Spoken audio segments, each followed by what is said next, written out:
অনেক দিন পার হয়ে গেছে। আমি একটু সিক ছিলাম আর সব ঘোরাঘুরি মিলে আমি ভিডিওটা এডিট করার সময় পাইনি, তাই ভাবলাম আর দেরি করা উচিত না, এডিটটা করেই ফেলি আর আপলোড দিয়ে দিই। অনেকেই আমার ঈদ ব্লগ পার্ট 2 দেখার জন্য অপেক্ষা করে আছে। আজকে আর কোনো ফুল রেসিপি দেখাবো না, কেন কি এই রান্নাগুলো আমার চ্যানেলে আছে। আম্মু রোস্টটা 5 ঘন্টা ম্যারিনেট করে রান্না করে ফেললো। আর কলিজা দিয়ে বুটের ডাল তো ঈদের দিন একটা মাস্ট। ডাল ছাড়া তো কলিজার ডাল হয়ই না। কলিজা ডাল দিয়ে কিন্তু পোলাও খেতে অনেক মজা লাগে। এর মাঝে নানি একটা টক মিষ্টি আমের আচার বানায় ফেলছে। প্রথমে সরিষার তেলে 5 ফোড়ন, রসুন আর শুকনো মরিচ দিয়ে ভেজে নিয়ে কাঁচা আম অ্যাড করে দিল। তারপর লবণ, হলুদ গুঁড়া আর মরিচ গুঁড়া দিয়ে দিল। নানি আচারে একটা স্পেশাল মশলা ইউজ করে, যেটার মধ্যে হলো সরিষা, 5 ফোড়ন, শুকনো মরিচ একসাথে তেলে আধা ভাঙা করে নেয়। আর নানি বাড়ির আচারে তো এই মশলাটা মাস্ট। এটা হলো টক ঝাল মিষ্টি আমের আচার, তাই চিনি তো অবশ্যই দিতে হবে। এদিকে আম্মু রান্না করছে আলু দিয়ে বিফ। ঈদের দিন বিফ থাকবে না তা কি কখনো হয়? আমাদের বাসার সবাই ঈদের দিন প্লেন পোলাওটাই পছন্দ করে। পোলাওতে আম্মু অ্যাড করে দিচ্ছে জিরা গুঁড়া, গরম মশলা গুঁড়া, কিছু বেরেস্তা আর কেওড়া জল, তার সাথে কিছু মুড়ি আর আলু বোখারা। এখন হালকা করে নেড়ে চেড়ে দমে রেখে দিচ্ছে।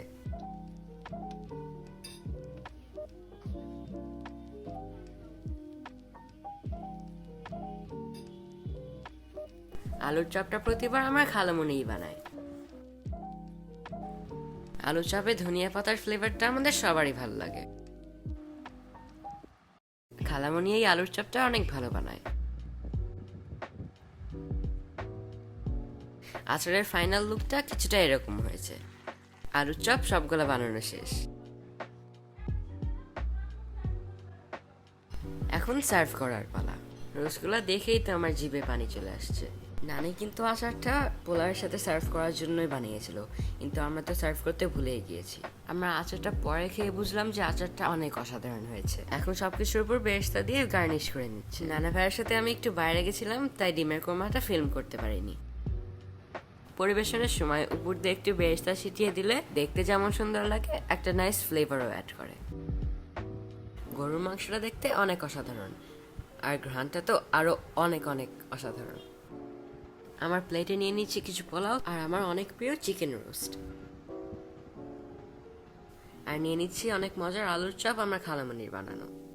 আর ডিমের কোরমাটা তো অবশ্যই ট্রাই করতে হবে। ডিমগুলো তো আমার দিকে তাকায় ছিল, আর কিছু করার ছিল না। এখন খাবার পালা। প্রথমে শুধু রোস্ট দিয়ে খেয়ে দেখি। আপনাদের কি ঈদের দিন চিকেন রোস্ট খেতে পছন্দ? শশা নেওয়ার কথা তো আমি একেবারে ভুলেই গেছিলাম, তাই আম্মু দিল। রোস্টটা খেতে এতই ফ্লেভারফুল হয়েছে যে আমি কোক নিতে ভুলেই গেছিলাম। রোস্টটা খেতে অনেক অসাধারণ হয়েছে। ডিমের কোরমাটা আমরা প্রায় ট্রাই করি। এটা সাদা পোলাওয়ের সাথে খেতে দুর্দান্ত রকমের ভালো লাগে। আলুর চপটা তো আমি এখনো ট্রাই করিনি। এটা তো আমাকে তাড়াতাড়ি খেয়ে বলতে হবে, কেন কি এটা আমার খালামণি বানিয়েছে। আলুর চপটা খেতে অনেক ক্রিস্পি, আর ধনা পাতার ফ্লেভার তো অনেক ভালো লাগছে। এখন একটু কোক খাই।